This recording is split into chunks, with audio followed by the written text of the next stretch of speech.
Well, we're delighted to have Amanda here today. I'll tell you a little tiny bit about Amanda, but I think you can all also intuit that she has a training in drama, a training in education, and a lot of experience working with lecturers in various institutions and with private individuals on their presentation in general. But Amanda, and I've taken my shoes off in honour Excellent. that we're going to have quite an active session. Yes, and I always work without shoes. It's what people always comment on. I always work without shoes, so feel free to kick your shoes off. If we get time, and I hope we get time, I'd like to get you guys up and doing some stuff. I know you've just had lunch. Are you going to be okay to get up and do some stuff, or are you just thinking, she's mad, I'd rather just sit here and let my rap go down? You just let me know. So, because I can talk, I can make sure there's no time for us to get on the floor, but I'd like us to get on the floor if I can possibly make time for it. So, thank you for coming. Thank you for coming after lunch. I'm really excited to be here. I had a shocker of a preparation for this morning. Every single thing that could have gone wrong did.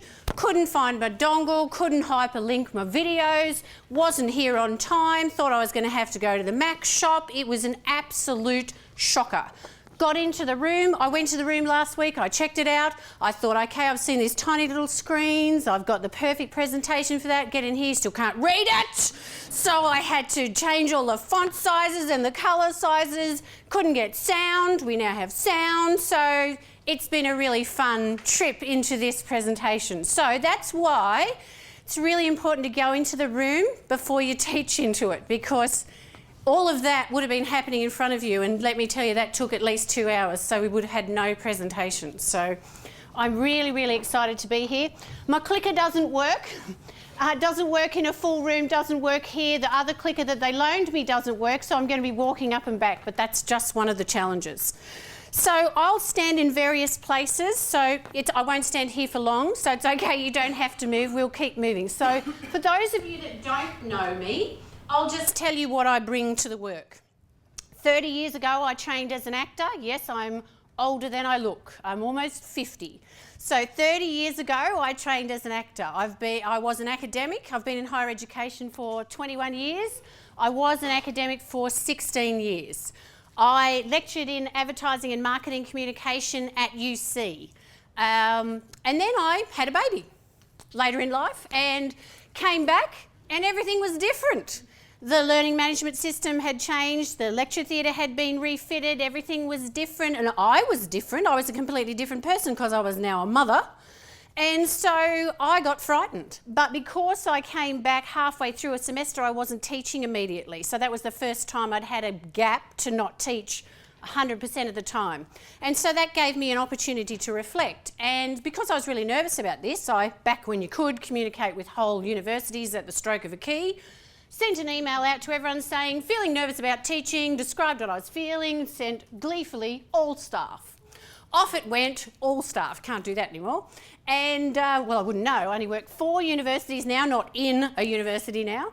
And the interesting thing is, so was everybody else, frightened, but they didn't know what it was. So that began a research field, which I started 13 years ago. So I was looking at fear in and around the act of lecturing, which became more finalised to academic stage fright. And then it's extrapolated into teaching as performance. And now, I retired as an academic 6 years ago, and I'm now working full-time back to university, so I'm a higher education consultant specialising in the performative side of academic and general admin and professional staff work in universities. So we do this in a number of ways. Lecturing as performance, which involves observation of lectures amongst other things. Vocal clarity and accent reduction work, which is one of the things that I'm going to talk to you about today. And of course, of the rise of the digital lecture and the flipped classroom, we do a lot of stuff in camera presence too. And these are intensive workshops, lots of evaluations. So that's me, that's what I bring to the work. So 21 years in the sector, 30 years as a performer, and now 6 years as an action researcher working to... Oh, thank you, Penny. You're going to be my button presser. Thank you. That one won't work. Oh, it did work. Oh, yay. Okay, so last time I did a talk a bit like this, I got savaged by someone. So I've got my theoretical framework, and I chose a different theoretical framework for today, just in case that savager is here, because I'm so used to my work being embraced and everybody loving what I do, that it was a real shock for someone to say, oh my God, that's just infotainment. What the hell are you talking about? How does it affect student learning? And I thought, well, it affects student learning in so many obvious ways. There's so many literatures about student engagement and embodiment and audience reception, but I couldn't think of any of that at the time because I was just so shocked and I thought I was going to cry because this man was savaging my work. And I'm not used to having my work savaged, so savage away. Today I'm feeling robust. So the theoretical frame that we're looking at, that I've anchored it in today, there's a much broader theoretical framework than this, but the theoretical framework that I'm anchoring it in today is a proven track record of how academic dynamism inspires more student learning. And there's a slide near you, so look at the one that's closest to you. And on top of that, I'd just like to, because I was pulling out words to try and fit it in to something that you could see in a font size, just off the top of your head, in case you ever use a room like this font size is 36. So the tiny little ones that you can barely read is 24, which we're all taught is the minimum font size for PowerPoint. So just be mindful when you're in a room like this, that heading is 84. So just be mindful of the kind of font size, which means you've got to pull a whole lot of content out of your slides or you won't be able to see them. So there was just something that I wanted to flesh out around this, because I don't read my slides, they're for you guys to read, but there was something that I really liked where Heffernan found in repeated studies students like and responded better to, learn more from and rated the teaching more highly of lecturers who had a sense of humour, who allowed their personalities to shine through and who achieved rapport and imbued a sense of verve and dynamism, delivering with gusto. That's not the same as tell them a joke.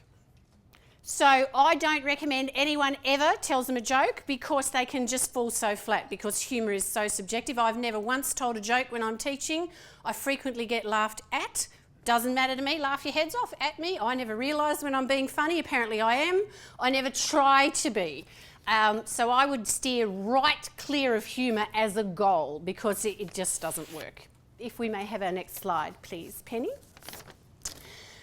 Now, an interesting thing happens when because the focus that I'm looking at today, if you guys have read the abstract, is that I'm looking at, in particular, what do we do when we're doing the digital stuff and we're doing the flipped classroom and we're loading up sound files and we're working through Moodle and we can't see our students, because I'm watching you guys, I'm getting a gauge of the room, I'm seeing whether you're with me, I'm trying to make sure my back's not to all of you, conscious that it may have been this way for a bit long, I'm looking for nods, I'm looking who's Facebooking, I'm seeing all that. You can't do any of that when you've loaded something up on Moodle and someone's asynchronously accessing it. So what do?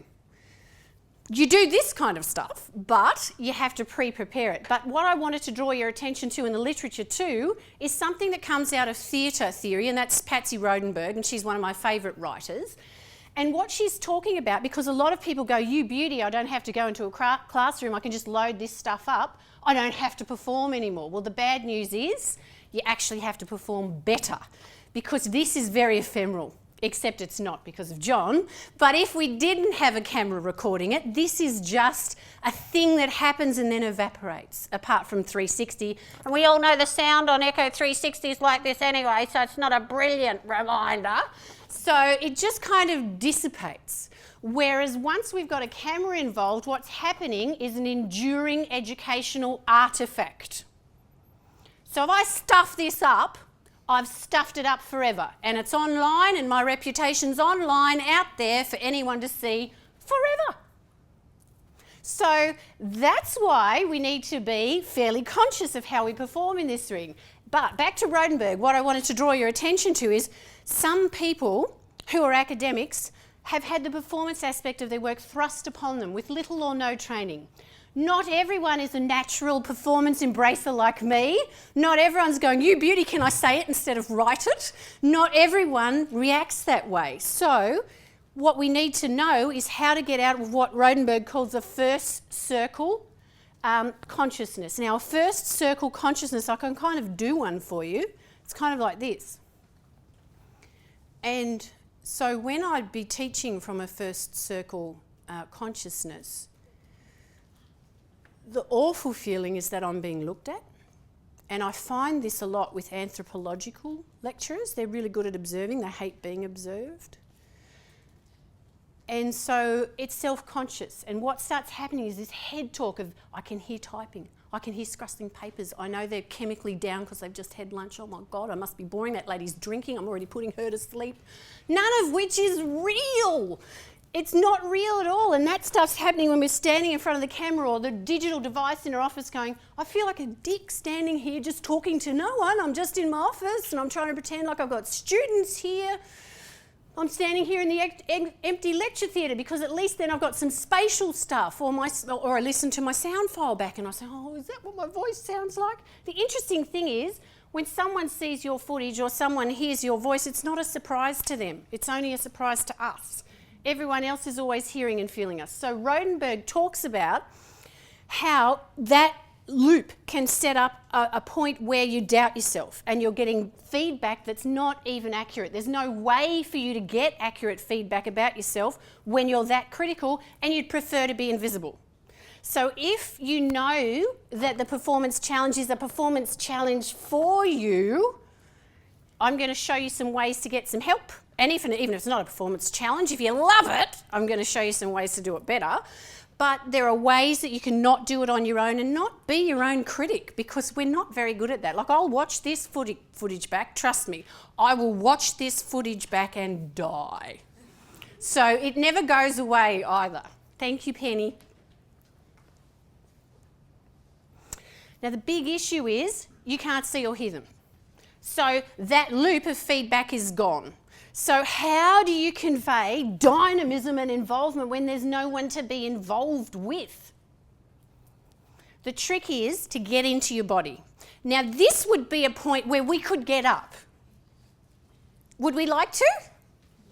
Great. Okay, who wants to get up? Just in this gutter, whoever wants to get up and have a crack, do so. If you'd prefer not to, great. There'll be plenty of us. We won't be looking at you. You don't have to look at us. In we come. All crowded around. Shoes off would be great, because otherwise you've got this going on.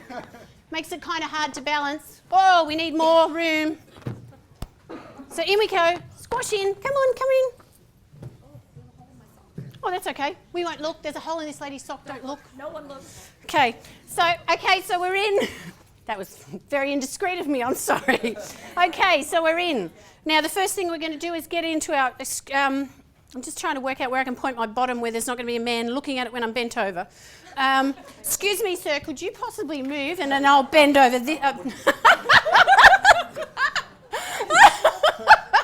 Okay, so if we stand feet hip width apart, because if you're in your body, this is what your voice comes out of. In case you're thinking, what is she on? If you're going to be standing there in your office making a recording, stand up, because when you sit down, this happens. I have to be careful because I've got microphones all over me.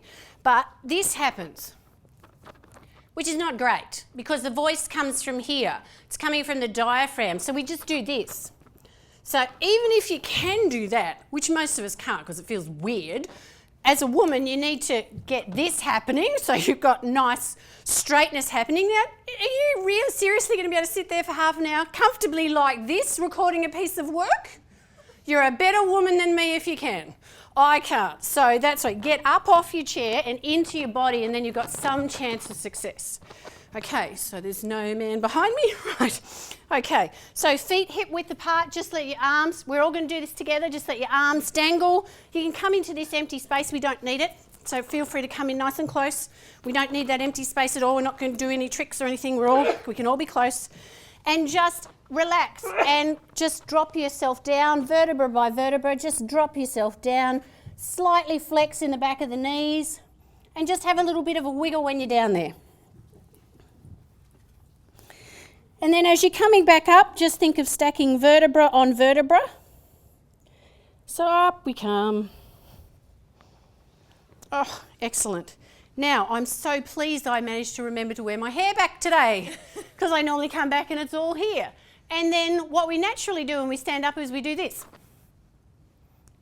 Not so crash up.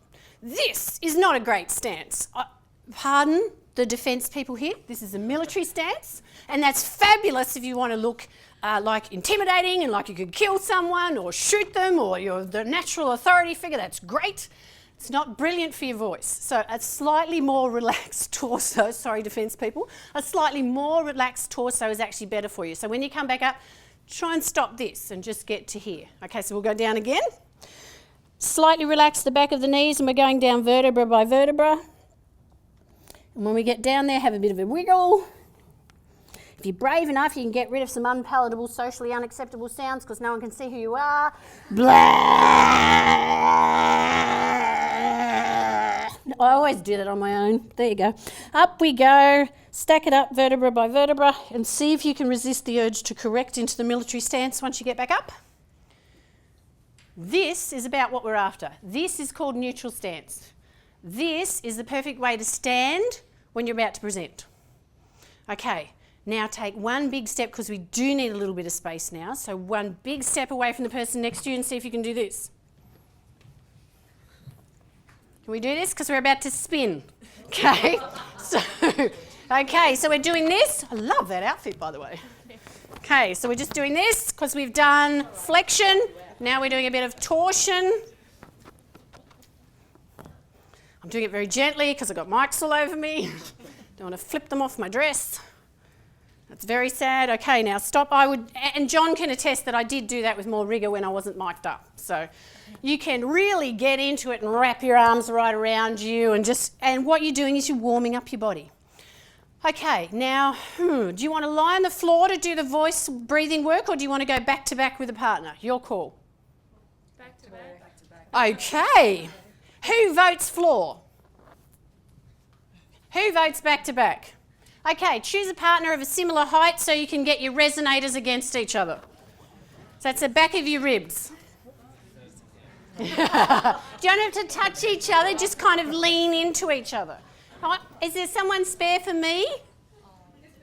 Oh, thank you. Oh, how lovely. Ma'am, that's so gorgeous. So what level are you so I can return the favour?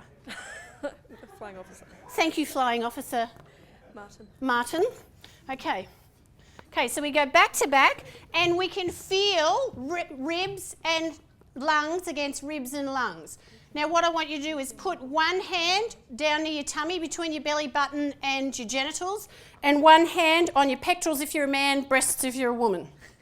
Okay, so what I want you to do is breathe into your lower hand, not your upper hand, and what you should feel, what I should feel, Flight Officer Martin, what we should feel is our backs flaring into each other as we breathe into the base of our lungs, not this. I'll just step away from you for a moment, Catherine, so don't fall over. Not this that we normally do when someone says take a big breath. We normally habitually go up here, which is using about this much of our lovely big lungs. So we don't want it, sorry John, hitting the microphone. We don't want this tiny little thing, we want it right down here in the base of the lungs. So you'll feel that flare out in your back. Okay, so what we're going to do is breathe into our lower hand, feeling our resonators into our partner. So we'll breathe in on 1, 2, 3, 4, 5, and just stay full for a couple of counts and just see what full feels like. And then out.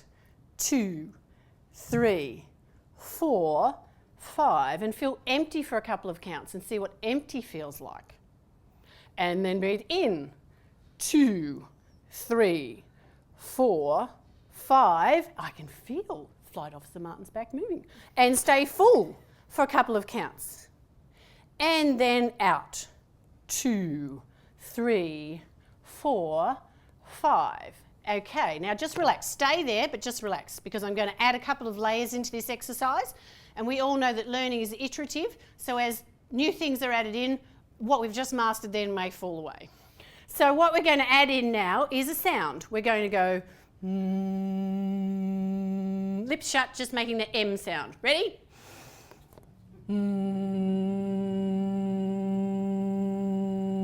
Hand on your chest, hand on your lower bit.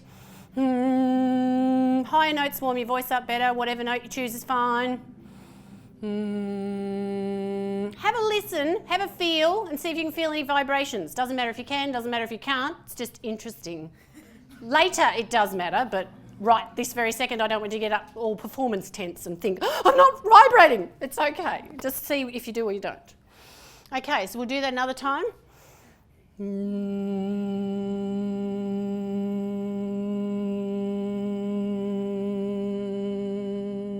One more time. One thing I should have said, I apologise. Too excited, didn't brief the exercise in properly. When you run out of breath, stop making a sound and take another breath. No, seriously, this is a serious point, because half the people I work with speak past their breath on a regular basis, which is a really good way to destroy your vocal folds. So it is, I know it sounds funny, but it is a serious point. So when you're running out of breath, don't keep going, no one else has stopped, I better keep going. It's not about the unisonness. It's about staying within the confines of your breath. So your breath might be, great. That's something to improve from. Okay, one more time.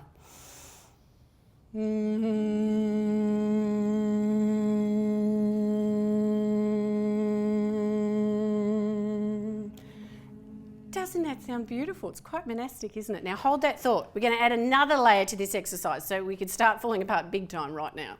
So we stay here, we're still breathing into the lower hand, we're breathing in on the count of 5 into the lower hand, not up here into the shallow top bits of the lungs.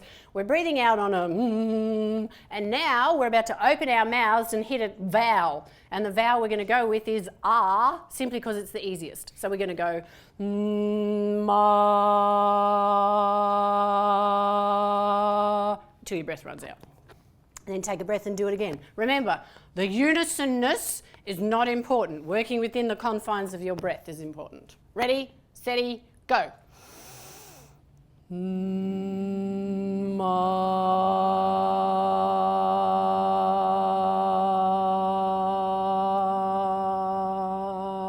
Again. How many of you breathed up into that top hand? I did.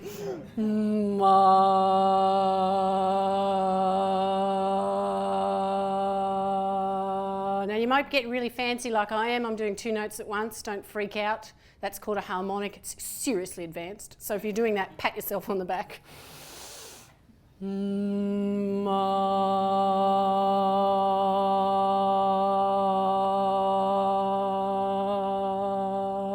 Last one.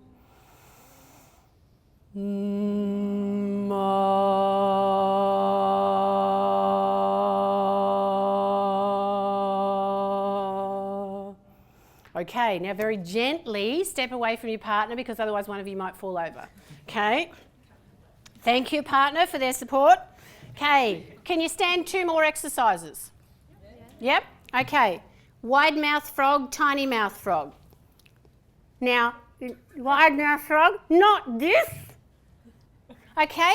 Mouth muscles are very, very small and delicate. And half of what we do with our mouths as Australians is we have immobile faces. We talk like this. You know, I think it started in the outback because there's flies. So if you don't open your mouth and you don't really move your voice, you're not going to get a fly in there. But no one can really understand you when you're recording a voice file from Moodle because you're not moving your mouth, so they don't really understand what you're saying. So we're wanting to get into the habit of actually moving our mouths. So these are playful exercises, but they are very important and they do what you need. So you want a nice mobile mouth. So wide mouth frog.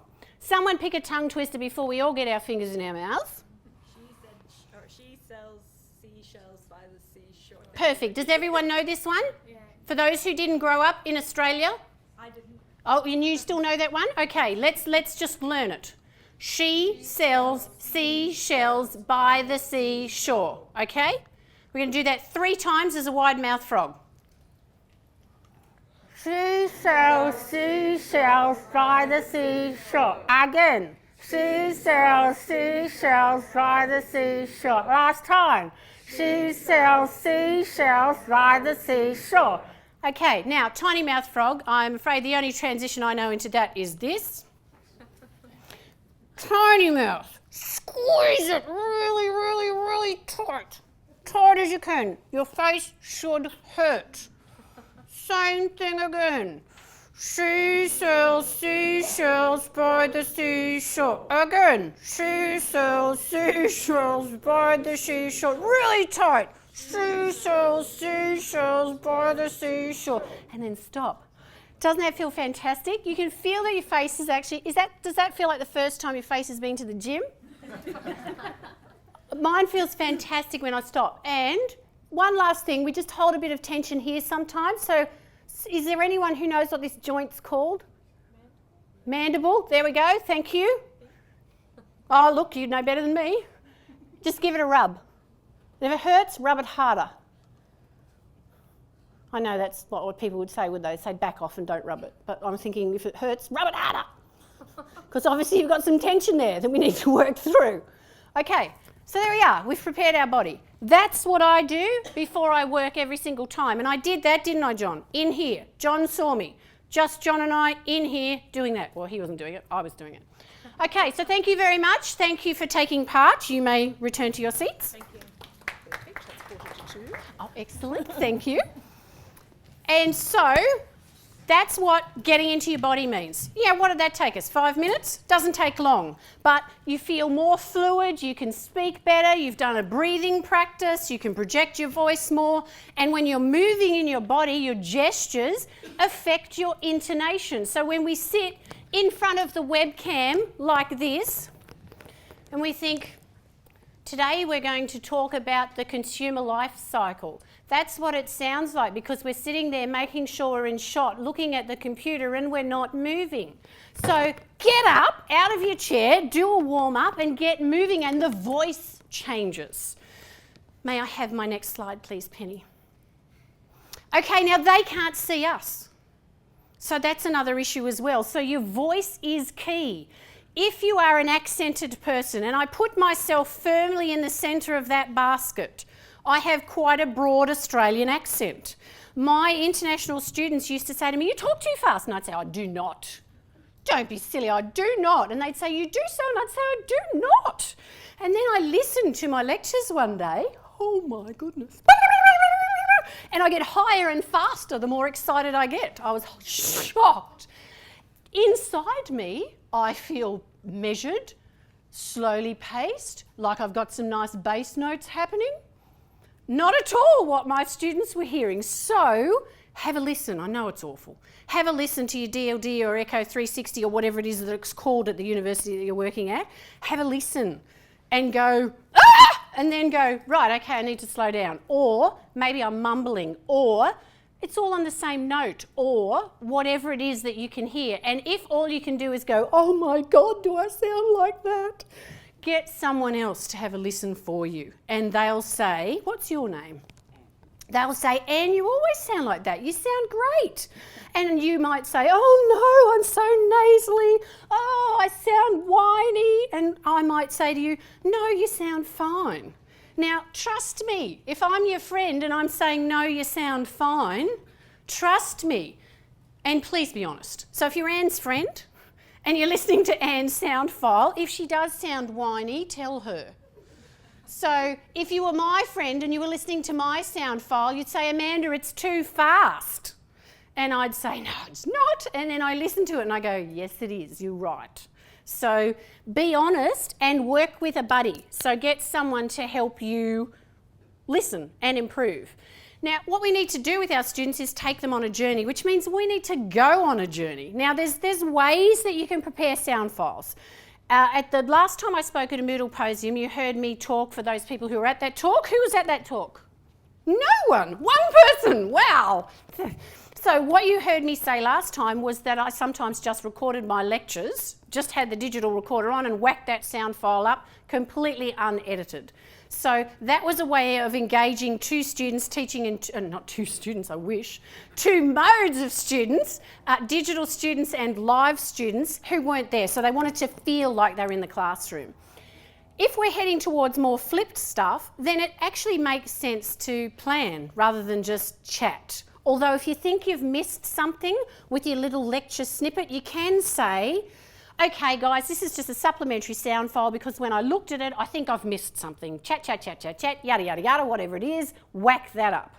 But if we're doing sound as a standalone thing with some lecture notes, then it makes sense to craft some narrative arcs. It does take longer. It absolutely takes longer. It's way better. So if anyone thinks that not teaching live is quicker, just shoot yourself in the head right now, because it's not.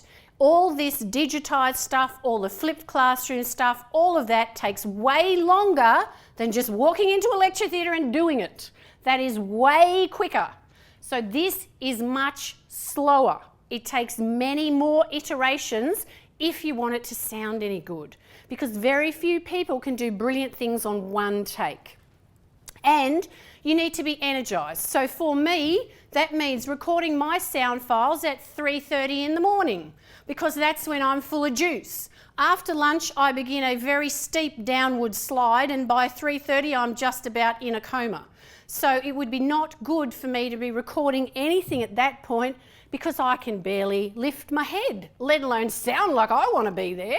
And if I don't want to be there, why are my students going to want to be there? Does that make sense? Prompting any questions so far? I've just realised I talk to people all the time about leaving space for questions, and I haven't done it myself yet. Okay, next slide please, Penny. Okay, so now some specifics of the work that we actually do, what people have said before we start working with them, and what they tell us after we've worked with them. So the way I work is it's like action learning, because it's action research, so it's research-led practice, looping with practice-led research. So, you know, even though I'm not an academic anymore, you can't get the researcher out of me, so it still keeps happening. So at the moment we're working at ANU, UC, University of New South Wales, and University of Western Sydney. They're quite tricky to read when they're next to each other. Now, the reason that we're working at all of those on this specific product that I'm talking to you about at the moment, which is vocal clarity and accent reduction, is because when these academics get consistent feedback from their students saying, I can't understand you, I can't hear the material, and sometimes it's a broad Australian accent, sometimes it's a Bangladeshi accent, sometimes it's Chinese accent, sometimes it's a Vietnamese accent, sometimes it's a mumbler, sometimes it's a constantly talking loud all the time person who doesn't have any sort of variety to the delivery of their tone. So these kinds of things all get horrible feedback from students, and it costs money. Because now, post-Bradley, if you're getting poor student satisfaction surveys, your revenue stream is being diluted. So that's why a space in the market exists for vocal clarity to be enhanced. And you have to, what we do, the process that we do is we work to people's strengths. So we don't treat anyone as broken. We think that everybody is naturally a great communicator, and we've all got wonderful strengths. I particularly love working with people who are multilingual. I'm just coming to get some water, Penny, because I'm going hoarse.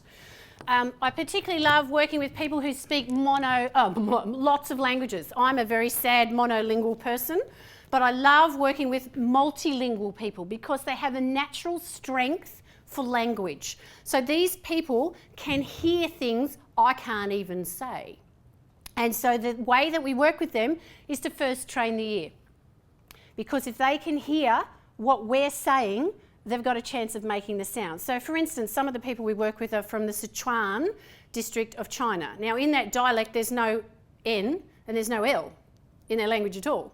So we're trying to get them to say that in their core language that supports their academic work. They've never even heard the sounds, let alone make them. So the first step is to help them hear the sounds, tune the ear first, and then we start to practice. We only practice with their professional language. So lovely as it is to be able to order takeaway on the phone, that's not our focus. Lovely as it is to be able to pick up your dry cleaning and be understood, that's not our focus. Our focus is only on the words that students are giving you feedback on, because that's the only thing that's got dollars attached to it. So we have a very narrow focus. And we treat them as highly gifted, not broken. The only thing that's broken about this exchange is that the deliverer and the audience have different dialectical background.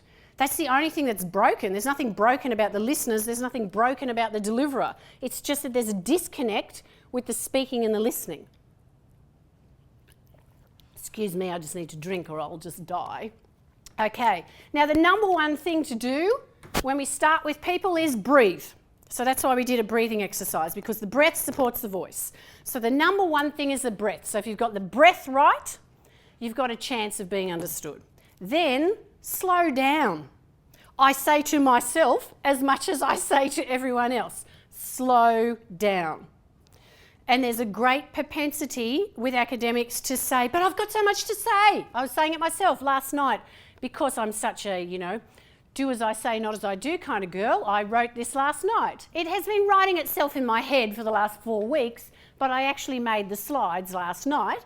And I'm thinking, I had some very dense slides before I got here, and I was thinking, but I have to tell them everything. This is just such gold. I can't leave any of this out. It won't be the same talk without it. So trust me, I know the process that you're going through. But you have to pull some stuff out so you can slow down. And it's better to say less and be understood, do less deeper, and support it in other ways, with a document, with some writing, with a live lecture, with a digitised lecture. It really is better to slow down.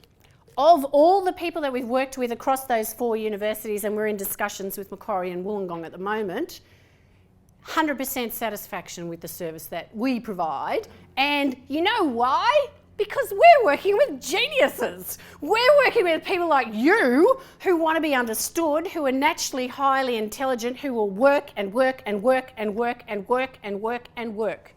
And the people who are improving their vocal clarity are only as good as the practice that they put in. And so we do very, very simple work, and we look fantastic because we work with great people. And I think sometimes we can forget that about this sector, that it's filled with great people. It's not like every other sector, and I've worked in some other sectors. So this is a good one. May I have my next slide, please, Penny? Now, this is some of the things that the people said before they worked with us in terms of improving their spoken clarity, and they said some more stuff. So I'll give you a chance to read those, and then I'll have a drink and I'll go down and I'll get some more to say to you.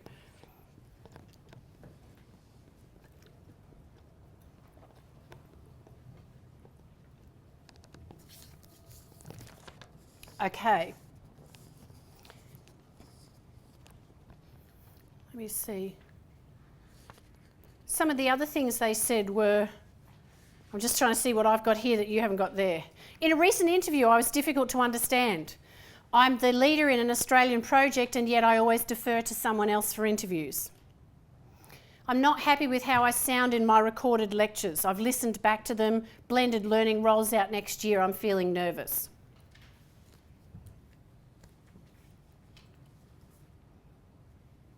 My students say I've got a very strong accent. Feedback makes me uncomfortable with new students. Remember that loop that Rodenberg talked about that self-defeating spiral of the negative feedback impacting on self-concept? So they've had poor feedback in the past, and then they start to doubt themselves. I've had feedback from students, Chinese and rural areas of Australia, that I'm unclear at times. This happens more with first-year students. And the student feedback says that, student feedback reflects that my accent can be difficult to understand at times. So this is the feedback that people are getting over and over and over and over again before they work with us, and this is, as we saw, affecting a revenue stream post-Bradley. So there's more and more pressure on academics to speak clearly and elicit good student feedback. And if I may have the next slide, please, Penny. This is the kind of stuff they said after they worked with us. Now, remember, we worked on breathing, we worked on slowing down, we worked on getting a mobile mouth, we worked on, sometimes if you can't say a word, chuck it out and choose a different word you can say. We worked on things to make it work, and this is the kinds of things that they said. See if something there particularly resonates with you. One of those certainly resonates with me.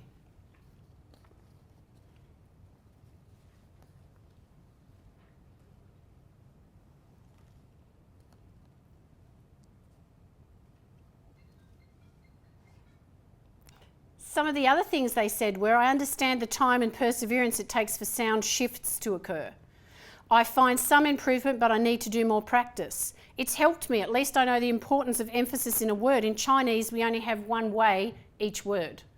So that's things like progress, content, content, those kinds of things. Like, how do you explain that? Well, I learned that because my mother kept saying not like that. So I've had, and this is what we help people to be gentle with, because you've had 30 years of speaking one way, 40, 50 years in some people's case, and suddenly, because we're bright in this field, used to learning really quickly, we expect things to change like this, and they don't. It's muscle memory as much as anything else. It's having that feedback loop with ourselves going, that sounds a bit fast, or a self-correction thing happening. Now, as a native speaker, I wouldn't think twice about self-correcting. I wouldn't think I have to stop the recorder and start again. I'd just go, oh, sorry, muffed that word, and I keep going, because my self-concept is not tied up in how I pronounce English. It's the only language I speak. Sometimes I get it right, sometimes I don't. I'll get there, we'll negotiate a meeting in the end.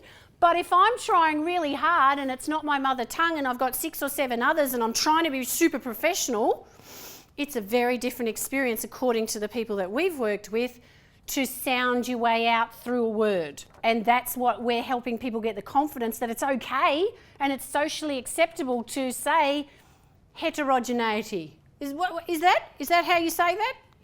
Does anyone know how to say that? And get some help. And that's no one's standing here now thinking, didn't she practice that word before she got here? Why did they pick her? She can't even speak. No one's even thinking that, is there? And that's not even furthest from my mind. And yet it might be if this was an issue and I was getting that consistent feedback. Just tell you some more things that they said. Yes, quite a lot. I found some pronunciations I've been saying my whole life completely wrong.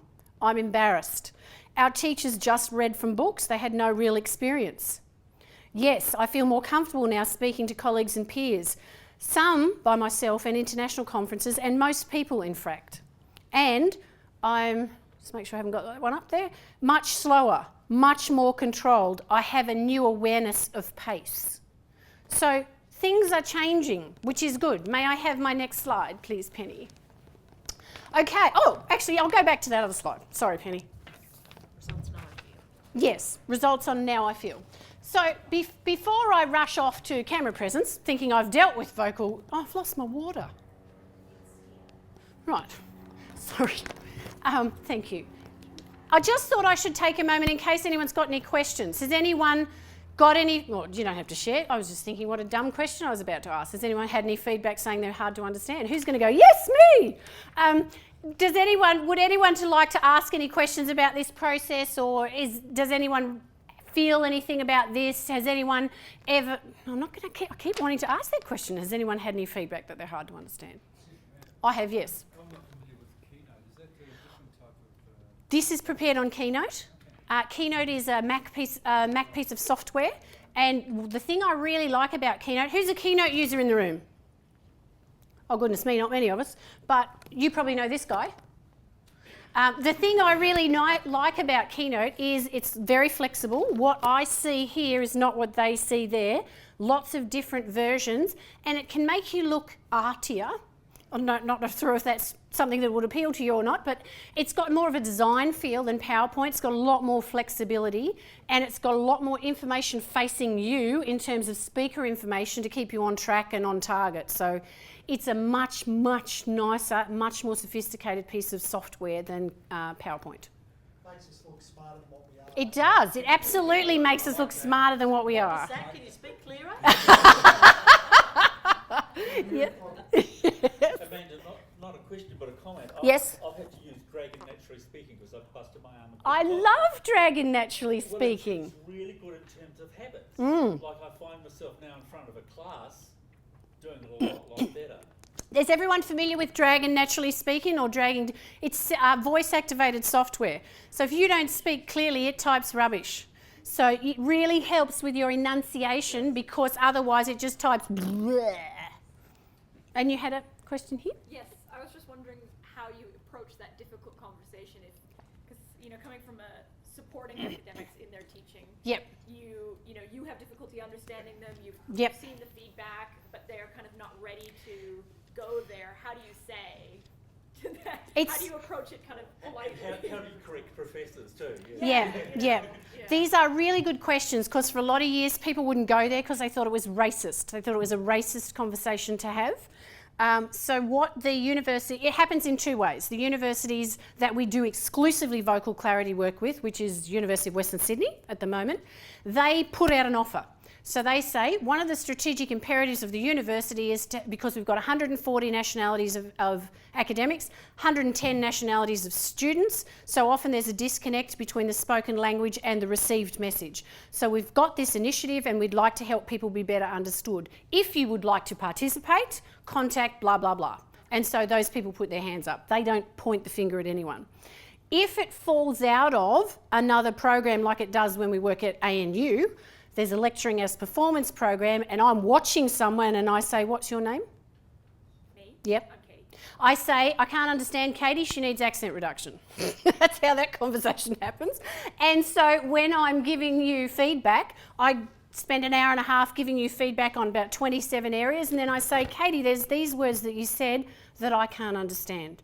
I have an accent, you have an accent, your students have an accent, and your accent and those particular sets of words that aren't from my field of expertise, I can't understand. I have budget authority to work with you to help you be better understood if you would like that to happen.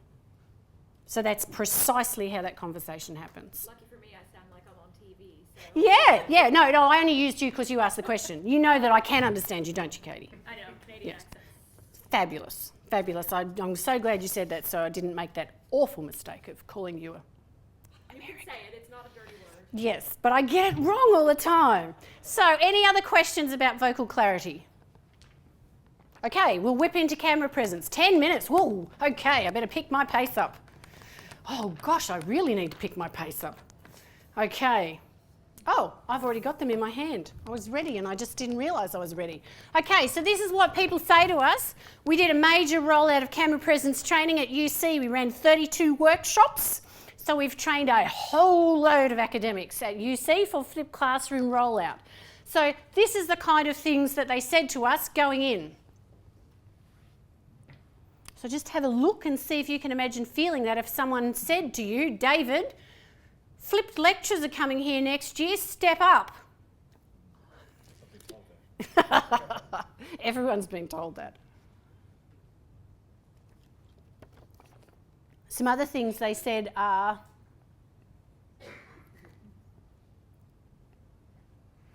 when I'm presenting on my teaching, I find it much more enjoyable as I feel more confident about the content and more in control.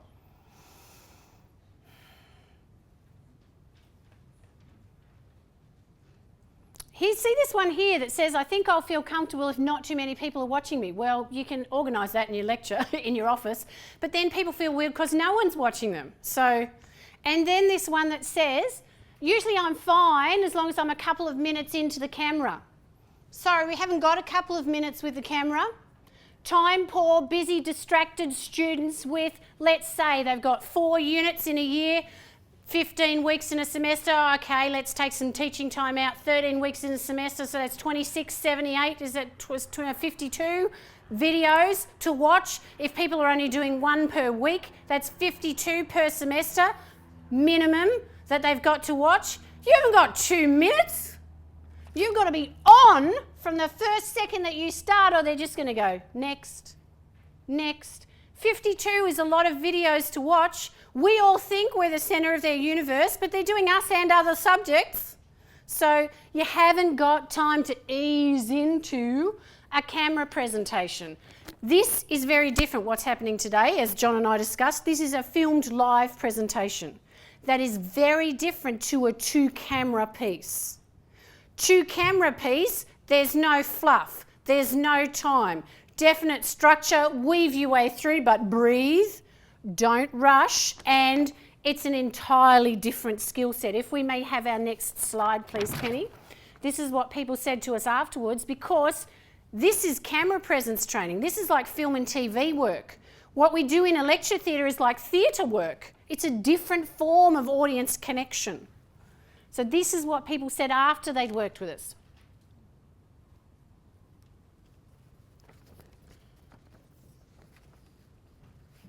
particularly note, presenting on camera can be fun as long as you prepare. And I tell you what, it can be torture if you don't. It can be horrible because it's up there forever. And if you notice at the bottom, oh, I put it up the top as I was moving my slides. It is a different skill to lecturing. It is not the same thing. So what we did with these guys is we worked on a structure. We were briefed very carefully. We worked on a structure. They wanted 2 camera pieces delivered between 3 and 8 minutes in duration, nothing longer. So we trained the academics that we worked with to pull a 90-minute lecture down to 8 minutes. So, yeah, you have to be very focused and not speak fast. So the not speak fast still applies. And with camera work as well, there's an added bonus of this that John's behind at the moment, that we need to create a gossamer thread between us and the camera and look straight at it. And because there's a tendency that when we're working a room, that we work the room. When you do that on camera, you look really dodgy. You look like you're about to rob someone. And you have to maintain eye contact to the camera, and it can feel really weird because everyone says to us, but how do I get a special connection to the camera? It's just a box. Well, just imagine your favourite student in there, and just like you're talking to your favourite student. And then what do you do to your hands? What do you do with your hands? Well, when people are starting, this is what they do. They do this. It's called a double open book gesture. They do this gesture for everything. Watch. Just start watching presenters on television. Watch how often they do this. Because this is, remember we learnt this neutral stance? This is for when we can see your whole body. Camera, we mostly shoot here. So neutral for there is up here, in shot. So it's a different, you see the newsreaders do this little heart thing. That's camera presenters neutral. So we do, it can be this, it can be whatever, it can be, but it's up. It's up here, it's not down here for camera, so it stays in the shot. And so people do a lot of this, or they do a lot of this when they're thinking about what to do with their hands. And they can't think of anything because you've got this white-knuckled stuff going on. And so camera is a different challenge, and it's perfectly okay to use notes. I've got 2 examples of videos, so I might stop talking now so I can show you the examples of videos, because the people that we worked with at UC have been very, very generous, a couple of them, to allow me to show you footage that they produced when we were working with them. Now, look at these with a gentle eye. These are training exercises, so it's very, very generous that people have agreed to allow me to show you these. And what I want you to look for is what makes them good. Don't rip them to shreds, because that's just not helping anyone, and yeah, it might make you feel like a big tough person for 10 seconds, but realise how brave these people are, allowing this to be shown to a room full of people they don't even know. Oh my goodness. Okay, so we'll show one of these. We'll show this one. And I'm going to, that'll take me to a thingo. A thingo. A hyperlink? Thank you. So this one goes for 2 minutes and 3 seconds, so we do have time. I'll just type in the password. Oh! Something's happened to the sound in the cupboard. Sorry. Sorry, Amanda, how long did you say these videos are useful? Like, how long can you expect people to watch the videos for? 8 minutes, absolute maximum. You're better off pulling them in at 2.5 to 3 minutes, because that's what we've been attuned to at YouTube. This one was a 2 minutes and 3 one. The next one was 5 minutes. 5 minutes isn't bad. And you can do a series of those. So what we would have seen here is wearing colour, which is really important for being on camera, so you can be seen looking straight at the camera. The use of gestures in the frame. She used props to help, and she crafted a narrative arc that demonstrated a complex piece of theory, but remembering we're showing and telling. So what you show, you don't have to tell. So camera is actually a really good medium for fast tracking things. And because everything was so high tech at UC, I love UC, I was there for a long time. This is not me slagging UC. We had their notes on wheelie bins, slightly out of shot, because that was the nice height, a wheelie bin. Amanda, thank you very much. I don't think anybody will complain that we haven't had enough media from Amanda herself. So, could everyone... Thank you very much for coming.